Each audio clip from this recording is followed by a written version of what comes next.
തെരഞ്ഞെടുപ്പിന്റെ ഭാഗമായി Palakkad civil station പരിസരത്ത് സ്ഥാപിച്ച മാതൃകാ ഹരിത ബൂത്ത് കളക്ടർ MS മാധവിക്കുട്ടി ഉദ്ഘാടനം ചെയ്തു. എല്ലാ ബൂത്തുകളും ഹരിത ബൂത്തുകളാക്കണമെന്നും ഒറ്റത്തവണ ഉപയോഗിക്കുന്ന പ്ലാസ്റ്റിക്കുകൾ പൂർണ്ണമായും ഒഴിവാക്കി ഹരിതചട്ടം പാലിക്കണമെന്നും കലക്ടർ പറഞ്ഞു. സ്വീപ്പും ശുചിത്വ മിഷനും ചേർന്നാണ് ഹരിത ബൂത്ത് സ്ഥാപിച്ചത്.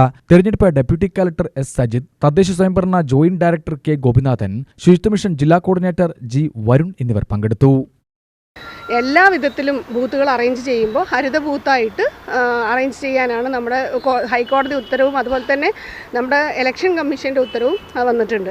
അത് പ്രകാരം ഗ്രീൻ പ്രോട്ടോകോൾ പാലിക്കണം എന്നുള്ളതാണ് ഇമ്പോർട്ടൻ്റ് ആയിട്ടുള്ള അതിൻ്റെ ഒരു ഇവൻറ്റ്. അപ്പോൾ അതിൻ്റെ ബേസ് ചെയ്ത് നമ്മുടെ ജില്ലാ ഭരണകൂടത്തിന് കീഴിൽ ഇലക്ഷൻ്റെ ചാർജുള്ള സ്വീപ്പും ജില്ലാ ശുചിത്വ മിഷനും സംയുക്തമായിട്ടാണ് ഈ ഹരിത ബൂത്ത് തയ്യാറാക്കിയത്. ഈ ഹരിത ബൂത്തിൻ്റെ പ്രധാനം എന്താ വെച്ചാൽ നമ്മുടെ ജില്ലയിലെ എല്ലാ ബൂത്തുകളും ഇപ്പോൾ ഇതുപോലെ ഇങ്ങനെയുള്ളൊരു സ്ട്രക്ചർ അല്ലെങ്കിലും സിംഗിൾ യൂസ് പ്ലാസ്റ്റിക്കുകൾ യൂസ് ചെയ്യാതെ, പിന്നെ ഭക്ഷണ സാധനങ്ങൾ പാക്ക് ചെയ്ത സാധനങ്ങളൊന്നും കൊണ്ടുവരാതെ, അങ്ങനെയുള്ള ഒരു വാട്ടർ സ്ലിപ്പ് അവിടെ വലിച്ചെറിഞ്ഞ് കളയാതെ, അതുപോലെ സിംഗിൾ യൂസ് പ്ലാസ്റ്റിക്കുകളൊന്നും യൂസ് ചെയ്യാതെ പൂർണ്ണമായും ഹരിതചട്ടം പാലിച്ചുകൊണ്ട് ഒരു ബൂത്തുകൾ ഈ വർഷത്തെ ഇലക്ഷൻ ഹരിത ഇലക്ഷനായിട്ട് കൊണ്ടു നടത്താൻ വേണ്ടിയിട്ട് ആണ് ഈ ഒരു ഹരിത ബൂത്ത് എന്നുള്ളൊരു മാതൃക ബൂത്ത് ഇവിടെ നമ്മൾ സജ്ജമാക്കിയിട്ടുള്ളത്. അപ്പോൾ ഇത് ഇന്നലെ നമ്മുടെ ബഹുമാനപ്പെട്ട ജില്ലാ കളക്ടറാണ് ഉദ്ഘാടനം ചെയ്തത്.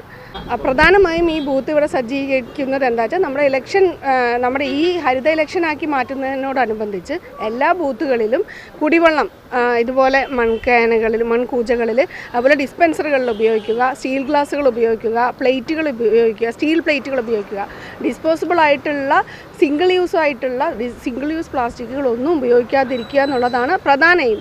പിന്നെ അതുപോലെ തന്നെ ഈ കൊടിതോരണങ്ങൾ എല്ലാം പ്ലാസ്റ്റിക്കുകളൊന്നും ഉപയോഗിക്കാതെ കടലാസുകളും പിന്നെ തുണികളും ഉപയോഗിക്കുന്ന രീതിയിലാക്കുക എന്നുള്ളതാണ് പ്രധാനപ്പെട്ടത്. ബാനറുകൾ തൂക്കാതിരിക്കുക. നമ്മുടെ ഈ വർഷത്തെ ഹരിത ഇലക്ഷനുമായിട്ട് ബന്ധപ്പെട്ട് എല്ലാ സ്ഥാനാർത്ഥികളും അതുപോലെ തന്നെ എല്ലാവരും ഇലക്ഷൻ ഉദ്യോഗസ്ഥരും ശ്രദ്ധിക്കേണ്ട ഒരൊറ്റ കാര്യം, ഫ്ലെക്സ് ബാനറുകൾ ഉപയോഗിക്കാതെ പിന്നെ നമ്മുടെ PCB അംഗീകരിച്ച, പൊല്യൂഷൻ കൺട്രോൾ ബോർഡ് അംഗീകരിച്ച സർട്ടിഫൈഡ് ആയിട്ടുള്ള മെറ്റീരിയൽസ് ഉപയോഗിച്ചിട്ടുള്ള ബാനറുകളും കൊടിതോരണങ്ങളും അതുപോലെ ഇലക്ഷൻ പ്രചരണ സാമഗ്രികളൊക്കെ ഉപയോഗിക്കണം എന്നുള്ളതാണ്. അതിൻ്റെ ഒരു പ്രചരണാർത്ഥം കൂടിയാണ് നമ്മളിവിടെ ഒരു ഹരിത ബൂത്ത് ഒരുക്കിയത്. UTV news, Palakkad.